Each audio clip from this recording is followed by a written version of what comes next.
for joining us. I'm Mitchell Ringos. Police have arrested and charged a Sandy Lake First Nation man with attempted homicide in connection with an ongoing investigation into an October shooting incident.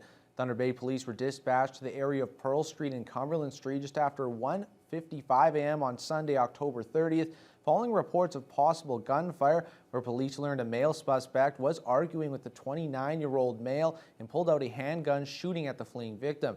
As a result of an ongoing investigation, 26-year-old Dean Bill Matthew Beardy of Sandy Lake First Nation has been charged with attempted murder using a prohibited firearm and a variety of other charges. He appeared in bail court today. In other news, the four-person jury for the inquest into the deaths of Don Mamakwa and Roland McKay, who died while in police lockup, deliberated yesterday, and a verdict has been reached. The jury was tasked with formulating recommendations for the various parties involved in an effort to prevent similar incidents from happening in the future. They had to decide whether the manner of death was homicide, an accident, natural causes, or undetermined. The family of Don Mamakwa asked for the manner of death to be a homicide, but the jury came back with undetermined, and for McKay, his death was ruled a result of natural causes. The jury did give a statement of principle and 35 recommendations for the Thunder Bay Police, Regional Health Sciences Centre, Ministry of Health of Ontario and colleges, Superior North EMS, the Solicitor General, and the Thunder Bay Police Board.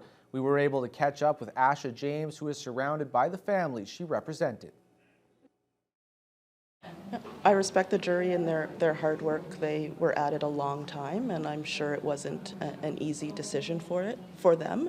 And you know, regardless of what the verdict is, I think this inquest really shed a light on how much the systems failed both Don and Roland, and how much racism and bias and stereotyping played in their inability to get the help that they needed and deserved. I think the jury did an amazing job. The recommendations speak for themselves. They clearly put in a lot of work and thought and dedication over the course of the last 4 weeks, and that's evident in the recommendations that they delivered. The families of both McKay and Mamakwa were happy about the recommendations, and that even though it was hard, the inquest shed light on major societal issues with steps forward for change. More details can be found on tvnewswatch.com. Well, the geopolitical situation on the Korean Peninsula is becoming even more tense as North Korea ramps up its missile testing program. As CTV's Glenn McGregor reports, Western nations are warning the Kim Jong-un regime that any new testing of nuclear weapons will provoke a swift response. 30 test launches of missiles from North Korea in just the past week, as Supreme Leader Kim Jong-un rattles his heaviest sabers, including an intercontinental ballistic missile that could strike targets as far as Japan. The North also flew aggressive fighter sorties near its southern border, provoking an immediate reaction from South Korea, which launched dozens of F-35 fighters to patrol its airspace, and from the U.S., flying B-1B strategic bombers over the Korean Peninsula for the first time in 5 years. This is an unprecedented level of activity. The intent here is to ramp up tensions as a prelude to a likely underground nuclear test sometime in the days to come.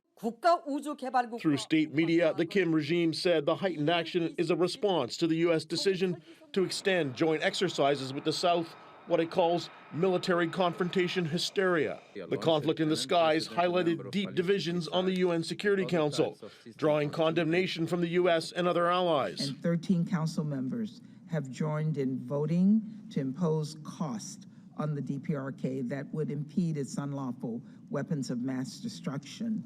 But China blamed the U.S. for ratcheting up tensions through the joint military exercises, and Russia accused the Americans of unfairly pressuring Kim into unilateral disarmament, of trying to topple his regime. The worsening situation on the agenda when foreign ministers for G7 nations met in Germany and warned against further nuclear testing, threatening a swift and robust international response to another detonation. Coming out of that meeting, Foreign Affairs Minister Melanie Joly issued a statement saying Canada is committed to denuclearization and that increased missile tests are putting civilian lives at risk. Glenn McGregor, CTV News, Ottawa. Local climate activists made their voices heard Friday afternoon as they protested RBC's continued involvement in the Coastal GasLink, a project that has recently begun drilling under the sacred river of the Wet'suwet'en First Nation in British Columbia. Now! What do we want? Climate justice! When do we want it? Now! What do we want? Climate justice! When do we want it? Now! On Friday, over a dozen people gathered outside of the RBC Bank on the corner of John Street and Memorial Avenue to protest the Coastal GasLink, which has started drilling under the Wet'suwet'en. Climate Justice Thunder Bay member Cynthia Nault says the Wet'suwet'en people asked for supportive actions, which is why they are protesting RBC, as the bank is a major funder of the Coastal GasLink. Nault hopes people will rethink investing their money in RBC and look elsewhere, as these projects couldn't go forward without the massive amount of funding from the bank. I would ask people to put their money where their mouth is. Take their money out of these institutions that are doing this harm. I think it would be great if people wanted to take that one step further and try moving their money to a credit union. They would have more benefits as well. And Climate Justice Thunder Bay wasn't the only one hosting a protest, as they joined 36 other groups across Canada. Well, as a way to protest the proposed transportation and burial of nuclear fuel waste in northwestern Ontario, local musician Rodney Brown collaborated with Environment North and We the Nuclear Free North to produce a music video for Brown's song Freight Train Derailed. Jessica Clement has the details. Freight train lost its cargo. Freight train. There have been ongoing protests around northwestern Ontario opposed to the possible burying of nuclear waste near Ignace. Brown, who's an activist himself, says he was approached by Peter Lang from Environmental North to create a music video as a way to bring awareness to the situation. With help from Ryan McDonald from the Honest Art Collective and videographer Chad Curvin, Brown says he was able to re-record the song and shoot new footage for the music video. The video features clips from a recent protest in the city, where Nuclear Free Thunder Bay held a peaceful walk from Patty Haidu's office to MPP Lise Bourgeois's office. Brown says the song is very fitting for the situation, adding that it's about the dangers of transportation. Nuclear waste is a very, very dangerous thing, as they're not really sure what to do with it. We and others would like them to keep it where it is, instead of going through all the processes of transportation. They're talking about transportation by rail or truck. If it becomes an international site, they'll probably transport by ship up the Great Lakes, maybe across the Atlantic, who knows. Brown says music is a good tool to let the community know what's going on in the world, and songs can wield a lot of influence on people. He adds that he hopes the music video inspires others to speak up and come out to protests. It's disappointing. Sometimes we think our voices aren't being heard, especially when the present government decides that they want to build another nuclear power plant when they still haven't figured out exactly what to do with all the waste. So I hope people think twice. Hopefully the song makes them think twice about what's going on, and maybe they'll become more involved. And maybe come election time, vote for a party that is also saying no to nuclear waste. In the rumble and roar, from the Rockies to the prairies. The full music video can be found on the Nuclear Free North YouTube page. Jessica Clement, TBT News.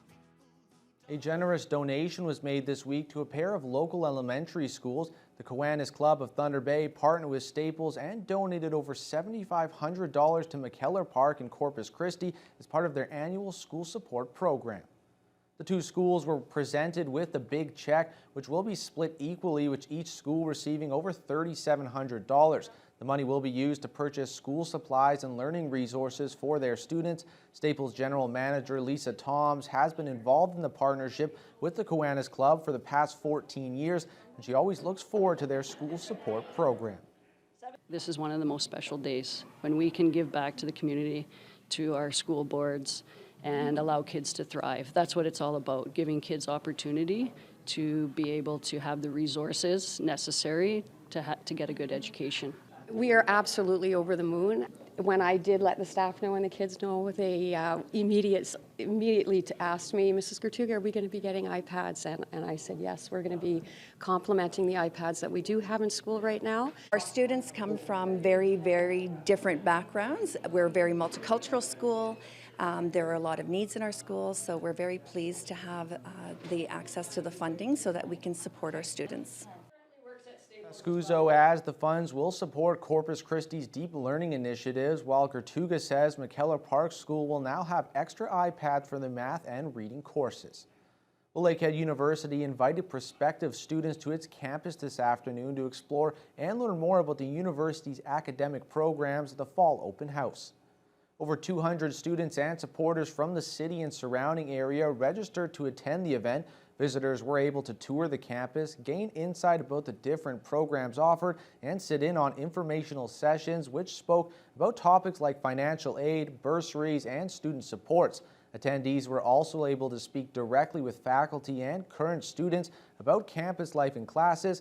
Andrea Terrestano says those who missed the event can register for a one-on-one campus tour anytime. 365 days a year. So if a student wasn't able to join us for today, we'd be happy to have them for a campus tour another day as well. It is extremely beneficial to come and learn, meet face-to-face with our faculty members as well as our staff who support our students. It's a great way to ask questions, learn more, and discover the benefits and the advantages of a Lakehead education. We're now